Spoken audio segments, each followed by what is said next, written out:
अस्सलाम वालेकुम। आज हम यूनिट नंबर 3 का प्रोजेक्ट नंबर 1 देखने वाले हैं, जो कि आपकी बुक पेज पर है 124। इससे पहले हमने देखा था creating a time table for subject mention in figure 16। ये जो एक्टिविटी है ये थोड़ी सी कॉन्सेप्चुअल या ट्रिकी टाइप सी है। ठीक है, अगर आप कहते हो तो मैं ये करवा देता हूँ। मैंने की है, मगर मैंने जब इसको देखा तो मैं समझ नहीं पाया कि भाई आपको ये कैसे आप इसकी कॉन्सेप्ट क्लियर करूँ। ठीक है, क्योंकि ये थोड़ी सी लॉजिक है वो सिंपल ही सी।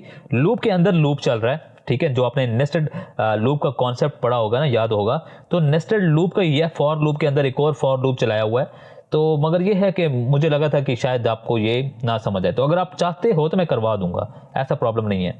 बहरहाल ये प्रोजेक्ट 1, प्रोजेक्ट 2, प्रोजेक्ट 3 को देखेंगे और आज हम देखते हैं प्रोजेक्ट 1। अब देखो सिंपल है, 0 हो जाओ। ठीक है, लिसन, जब भी आपके पास कोई भी आए कि भाई इसका कोड लिख दो, तो सबसे पहले क्या है? सबसे पहले देखो, आपने फ्लो चार्ट पढ़ा था, फ्लो चार्ट। तो ठीक है, फ्लो चार्ट यहाँ पे यूज तो अभी नहीं होगा, बट फ्लो चार्ट का ही कॉन्सेप्ट है। लाइक देखो, आप design a web page for annual function of your school. आपने क्या करना है? एक वेब पेज डिजाइन करना है। आप उसके अंदर क्या प्रोवाइड करने हैं? आपको स्केड्यूल ऑफ इवेंट्स प्रोवाइड करने, list of invited guest speakers, major award that will be distributed by the chief guest, add some relevant text, paragraph and photographs for each point along with an introductory photography, जो भी है। ठीक है, whatever। अच्छा, अब आप समझ दो कि ये आपका एक पेज है। ठीक है जी, सॉरी, ये आपका पेज है। अब वेब पेज है, एनुअल फंक्शन है। आप अब यहाँ पे क्या लिखते हो?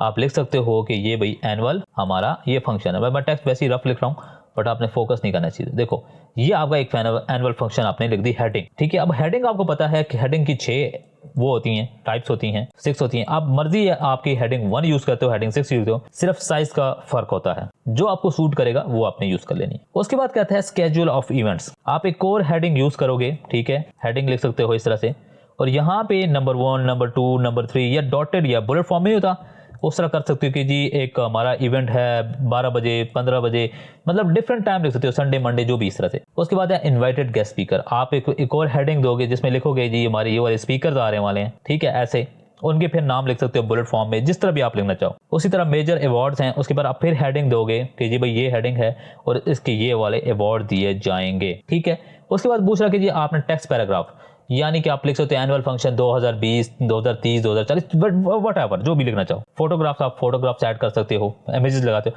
जो स्पीकर आ रहे हैं, गेस्ट आ रहे हैं, उनकी तस्वीरें लगा सकते हो, उनके नाम के साथ तस्वीर लगा सकते हो। ठीक है, अब यहाँ पे क्या है? बहुत ही सिंपल है। ठीक है, क्या है? हेडिंग्स लगानी है, पैराग्राफ लिखने हैं कुछ, और आपने इमेजेस लगाने हैं। इमेजेस आपको पता है कैसे लगाए जाते हैं, और बुलेट फॉर्म में लिख सकते हो, या बुलेट फॉर्म में नहीं लिखना चाहते, जिस तरह आपको सूट करता है। अब मैंने कैसे लिखा है और वो जाके देखते हैं। तो ये है प्रोजेक्ट 1 जो कि मैंने लिखा है। इसको अगर हम रन करते हैं तो कुछ इस तरह से डिस्प्ले होता है। अब यहाँ पे देखो क्या हो रहा है। मैंने लिख दिया है welcome to our school annual function 2025। मैंने कहा था कुछ भी लिख सकते हो। उसके बाद ये पैराग्राफ है, join us for grand celebration और टैलेंट अचीवमेंट वगैरह। उसके बाद मैंने स्केड्यूल ऑफ इवेंट, ये हेडिंग ही है। ठीक है, आप हैरान नहीं होना, मैं समझाऊंगा कि ये सेंटर में कैसा है, ये बैकग्राउंड कैसे आया हुआ है। ठीक है, ये सारे मैंने इवेंट्स लिख दिए हैं कि भाई 10 बजे, 11 बजे क्या होगा, ओपनिंग होगी, कल्चर होगा, लंच होगा, अवार्ड होगा। ठीक है जी, उसके बाद मैंने इवेंट स्केड्यूल की एक पिक्चर लगाई है, बट यहाँ पे पिक नहीं हुई, उसकी भी वजह है। अच्छा, list of event gazetted speaker की मैंने एक हेडिंग लगा दी। ये सारे क्या हैं? ये आइकॉन्स हैं, ये इनको घबराना नहीं है कि ये कैसे हो गए, ये आइकॉन्स हैं। उसके मैंने रैंडम नेम लिख दी है, mister Ali Khan, education minister, famous author, और ये मोटिवेशनल स्पीकर। यहाँ पे गेस्ट स्पीकर की मैंने पिक्चर प्लेस की है, बट वो उसने पिक नहीं की क्योंकि मैंने पिक्चर लगाई नहीं है, बैकग्राउंड में है नहीं इस फोल्डर में। अच्छा, ये फिर आइकॉन का इस्तेमाल हुआ है, और यहाँ पे major award by the chief guest, best student of year, top performance in science, sports का चैंपियन। और अब इसको क्या करते हैं, इसका कोड देखते हैं। इसको थोड़ा सा जूम आउट कर लेते हैं, ठीक है, आपको साथ साथ ये समझ आए। अब कोड क्या है ये देखो, सिंपल कोड है। हेडिंग है ना H1, मैंने ये लिख दिया हेड 1 ने। उसके बाद क्या है? पैराग्राफ। देखो ये पैराग्राफ मैंने लिख दिया था। उसके बाद मैंने हेडिंग लिख दी H2 में, ये जो है ना H2 में है। ठीक है, स्केड्यूल ऑफ इवेंट्स, और ये सारी क्या होगी, वो लिस्टेड फॉर्म में है, बुलेट फॉर्म में। ठीक है जी, लिस्टेड हो गया, बट यहाँ पे लगी नहीं है, उसकी भी वजह होगी। तो ठीक है, उसके बाद मैंने देखो इमेज सोर्स लगाया, बट इमेज अभी तक मैंने प्लेस नहीं की, उसकी बैकग्राउंड रखी नहीं है। अब लिस्ट ऑफ इवेंट है, सॉरी इनवाइटेड गेस्ट स्पीकर है, H2 हो गई ये वाली। उसके बाद फिर लिस्ट फॉर्म में है, और उसके बाद फिर क्या है, दूसरी हेडिंग है, थर्ड हेडिंग, सॉरी ये थर्ड हेडिंग हो गई, H2 का ही इस्तेमाल किया है, H2 है, और यहाँ पे वही लिस्टेड फॉर्म में इनको भी डिस्प्ले करवा दिया। अब देखो इमेज है ना, उसके आगे लिखा हुआ सोर्स अवार्ड डॉट जेपीजी, उसके बाद लिखा हुआ ALT। अगर आपकी ये तस्वीर मौजूद नहीं है तो ये लिखा आता है, देखो ये लिखा आ रहा है ना अवार्ड्स, तो इसका मतलब है यहाँ पे अवार्ड वाली पिक्चर लगी है बट डिस्प्ले नहीं हुई। अगर ये ALT में हटा दूं तो यहाँ पे कुछ भी नहीं होगा, व्हाइट लाइक बैकग्राउंड होगा, व्हाइट होगा, कुछ भी नजर नहीं है कि यहाँ पे कुछ लगा भी है कि नहीं। तो ये हम ALT इसलिए लिखते हैं, अगर आपने घबराना नहीं है कि अगर आपने ये पढ़ा नहीं है। अब देखो बात करते हैं CSS की। अब ये देखो यहाँ पे मैंने क्या लिखा है बॉडी में कि फॉन्ट फैमिली क्या होगी, पूरे इस जो ये सारा है ना पेज, इसका फॉन्ट होगा एरियल, टेक्स्ट क्या होगा, सारा का सारा सेंटर में होगा, और जो मार्जिन है वो 20px होगा, ऐसा ही है।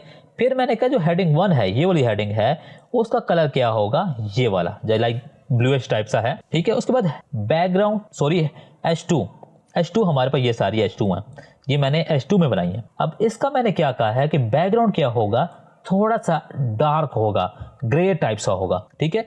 ये जो आप देख रहे हो ना ये शेड आया हुआ है, ये जो शेड है ना सारा बॉक्स फॉर्म में, ये बैकग्राउंड कलर है, ठीक है। उसकी पैडिंग है यानी साइज कर लो।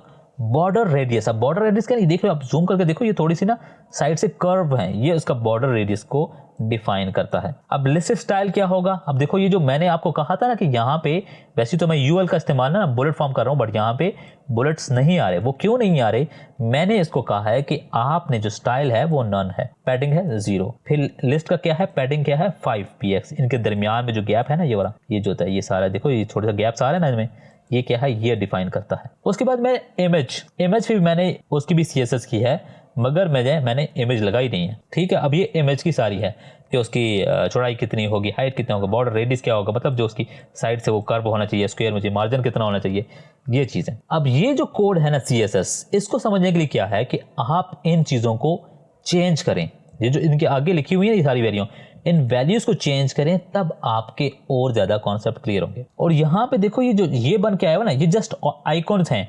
आप गूगल पे जाके लिखे ना आइकॉन्स, माइक का आइकॉन चाहिए, अवार्ड का आइकॉन चाहिए, तो आइकॉन वहां से कॉपी करें, यहाँ पे जस्ट Ctrl+V करेंगे, जैसे मैं देखो Ctrl+V दूसरा हो गया ना, Ctrl+S किया, अब इस पे देखो, अब यहाँ पे डबल आ जाएगा, देखो डबल आ गया। तो ये सिर्फ आइकॉन है, ये कुछ वो नहीं है, ठीक है। अगर इसमें कोड में कुछ कंफ्यूजन होनी तो नहीं चाहिए, क्योंकि ये आपने सारा पढ़ा हुआ है, बहुत ही बेसिक सा है और कुछ भी नहीं है, ठीक है। स्टाइल, बॉडी सब कुछ आपको पता है, हेड वगैरह सब कुछ पता है। फिर भी आपको कोई सवाल हो, कोई कंफ्यूजन हो, तो आप मुझे डायरेक्टली रब्ता कर सकते हैं। कहाँ पे कर सकते हो, कमेंट बॉक्स में, या फिर मेरा ग्रुप ज्वाइन कर सकते हो व्हाट्सएप पे, वहाँ पे भी आप मुझसे बात कर सकते हो, अपनी प्रॉब्लम शेयर कर सकते हो। थैंक